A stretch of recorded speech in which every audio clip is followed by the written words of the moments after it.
So hello this morning. This morning I'm going to take you through our winter vegetables we grow, which is vegetables we harvest and sell from December right through to April.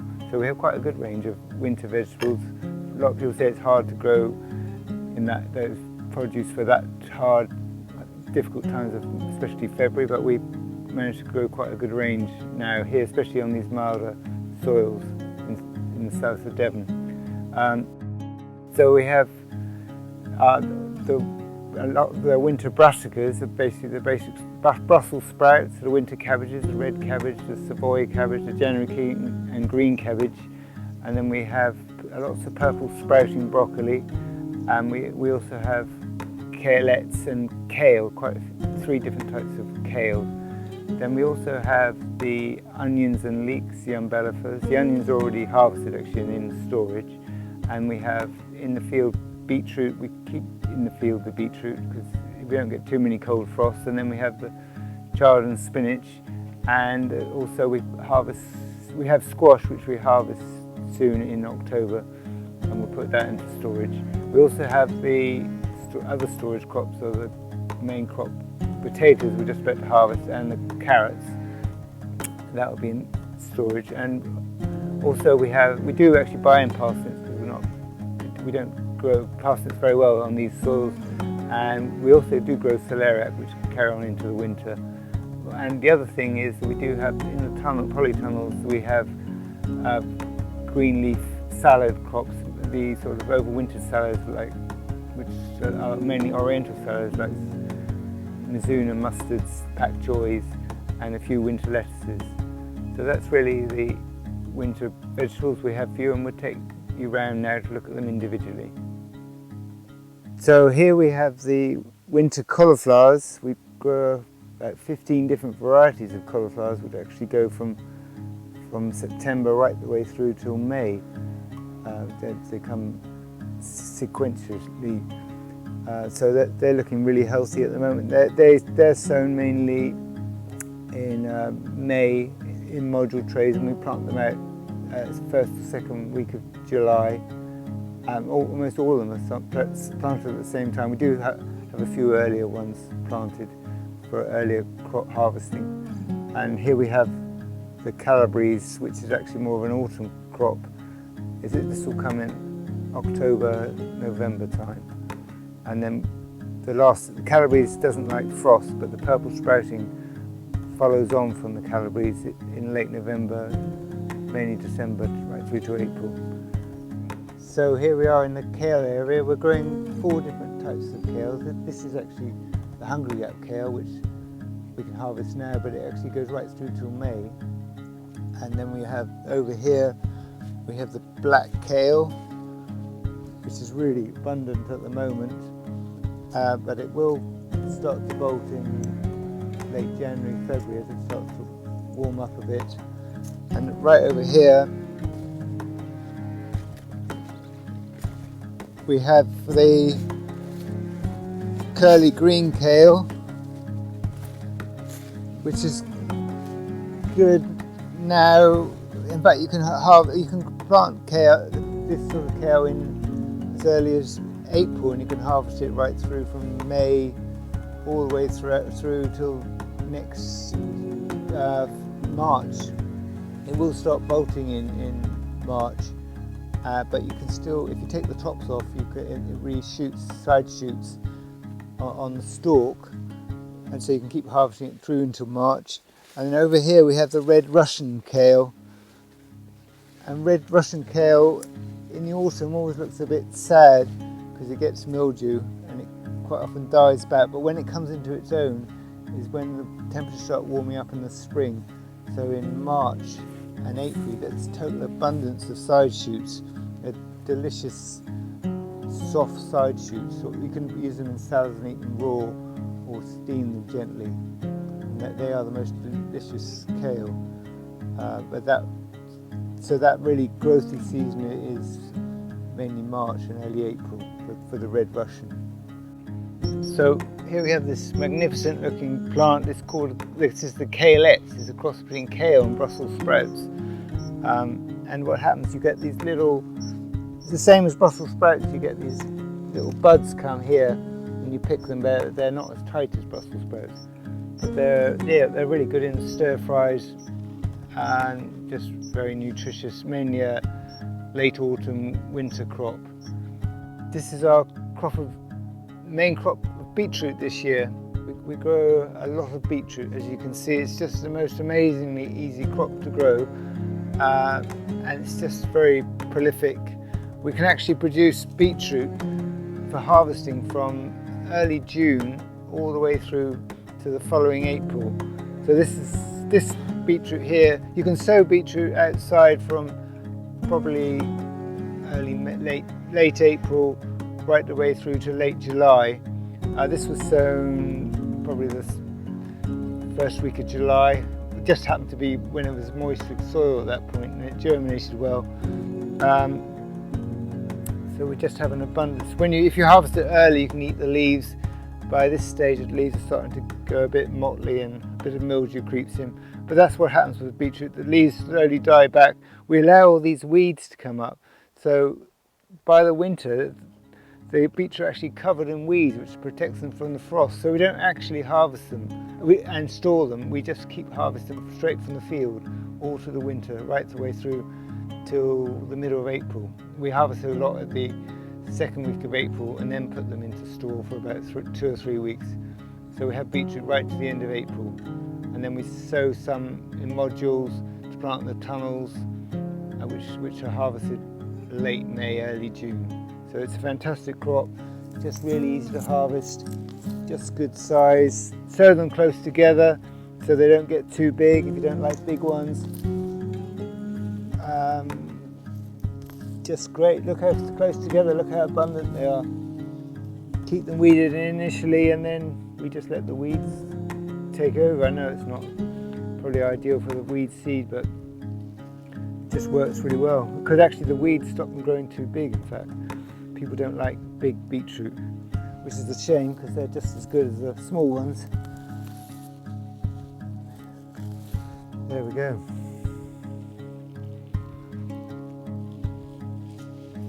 So I'm going to show you our main crop potatoes. We've been harvesting potatoes since the end of June, actually, our early crop, and now it's late September.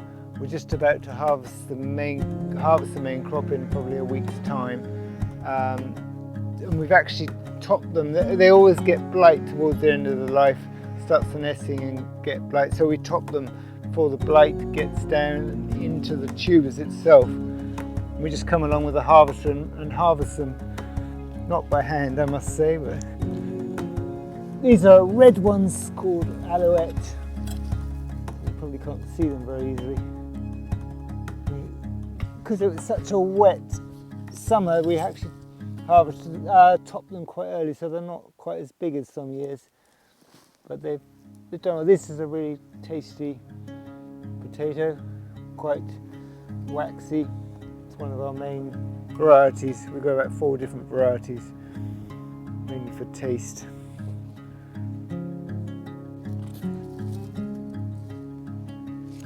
So here we have, I'm going to take you through 4 crops here, but here we have our Swedes, which are definitely a winter crop.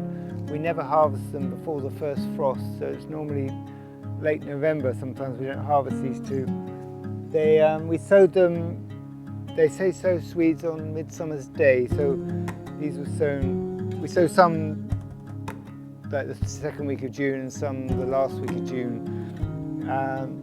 So they're growing well. They get mildew at this time of year, and the leaves get a bit bad, but that's about the right size for a lot of people like that size. Small Swede. They will grow a bit bigger.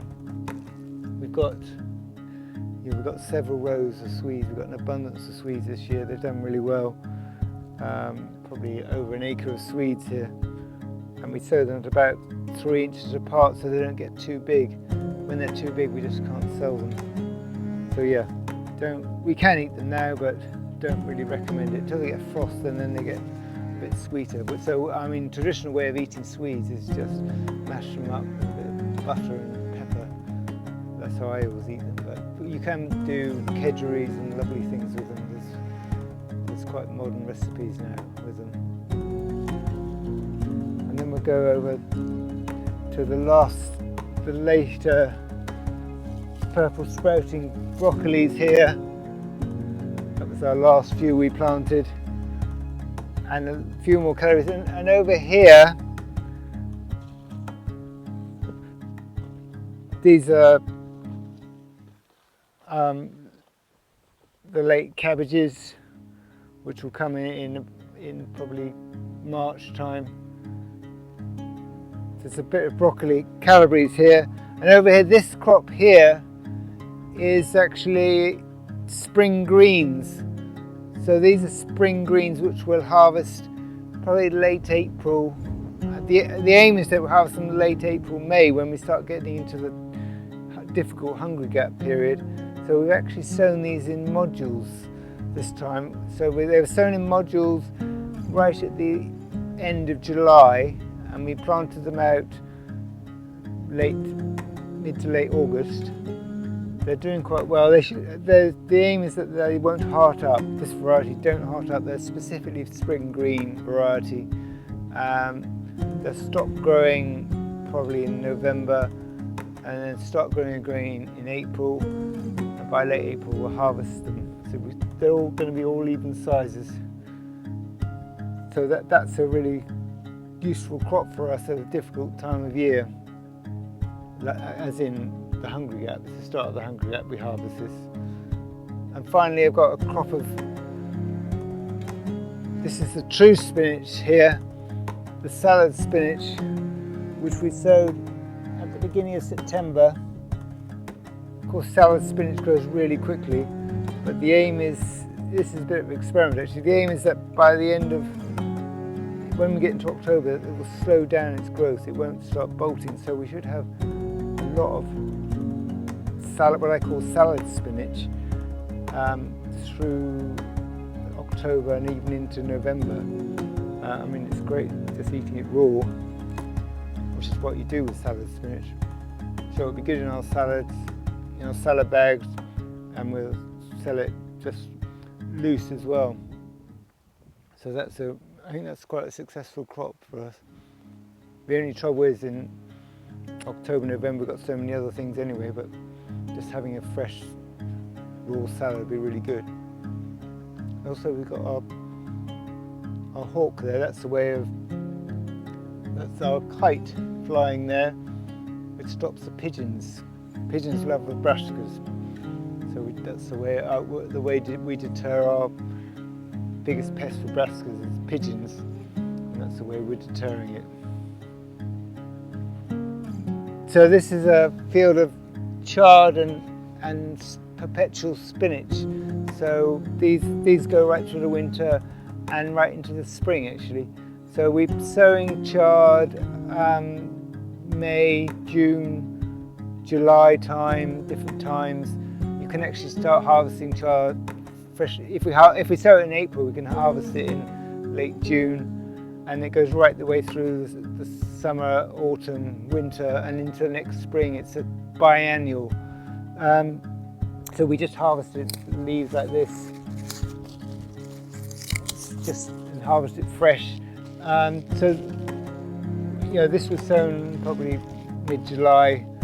There's lots of weeds here you can see, but that keeps it healthy. It's just a very healthy crop. I've got no problem with these weeds actually. They're just covering the ground and growing and adding organic matter to the soil and good biodiversity. But what will happen, the weeds will die back probably, and the chard will just be quite prominent in the winter. And then in the spring, we could harvest it all back, and you could almost take it right back to the base, and it will regrow. But we harvest it and probably leaves a growing point, and it will just come back in the spring. It just grows like abundance in April, May, and we can harvest chard right into middle of May. It's just a great crop, really healthy, really nice to eat. Fresh leafy chard, and perpetual spinach is the same in effect. So here we have our crop of leeks this year. We're sowing our own seed leeks. We sow the leeks and transplant them basically. So we sow them in early April into a good seed bed, and then the aim is to dig them up and transplant them, and they're about pencil thickness, pencil size, and then we transplant them into this field here. This year was a bit of a disaster, to be honest, because April and May were so cold, and May was so cold and wet that although we sowed the leeks at the right time and they came up, they just didn't grow this year. So these leeks are far later than they should be, and also we lost quite a few of them, so we haven't got enough really. But anyway, leeks we normally harvest. We're harvesting now normally September, and they would go right through till they start bolting at the end of April. We grow 3 different varieties. Most of them are called Gelant, which is an open pollinated one, and we grow a couple which are later varieties and bolt a bit later. But so the later variety would start bolting, as in start shooting up in late April. So we're harvesting. It's a crop that's really popular right through the season. They keep really well. We don't get many issues with them, except when it's a cold spring. Unfortunately, this year that's the first time that's ever happened to us, but it was just exceptionally cold in May, and it works really well most years. So yeah, it's a great crop. Really, I love leeks. You know, just chopping them up and frying them, and with butter, delicious. Yeah. We've just planted this tunnel with oriental greens. We clear the crop and then plant them. We do that through a lot of our tunnels actually. As we clear the summer crops, tomatoes and aubergines and cucumbers, we plant them up with oriental green leaves, which are basically, they grow through the winter, even in the colder temperatures.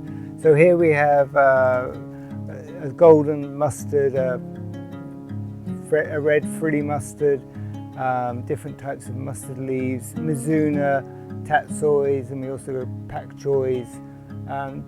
So it actually is a source of really fresh, healthy green leaves, and very nutritious through the winter months when there's, finding fresh leaves may be more difficult. Yeah, it's really good healthy veg and salad. So we have a really good range of vegetables through the winter, from December right through to February, and then by March it's another time of abundant. March and April things start growing again. It's a good, really abundant time. So we're just harvesting this produce fresh and taking it direct to either to our box scheme or online shop. Please do have a look at our website, Shillingford Organics. And also we take to the Farmers Market in Exeter every Thursday, and we do a couple of other markets in local towns as well. It's all freshly harvested. You probably wouldn't get anything fresher harvested in any of the other outlets in our local city and local villages. And the box schemes, we're just harvesting it fresh and delivering it the next day. So we're a local business supplying local healthy produce to local people, and we value your support so much. Thank you.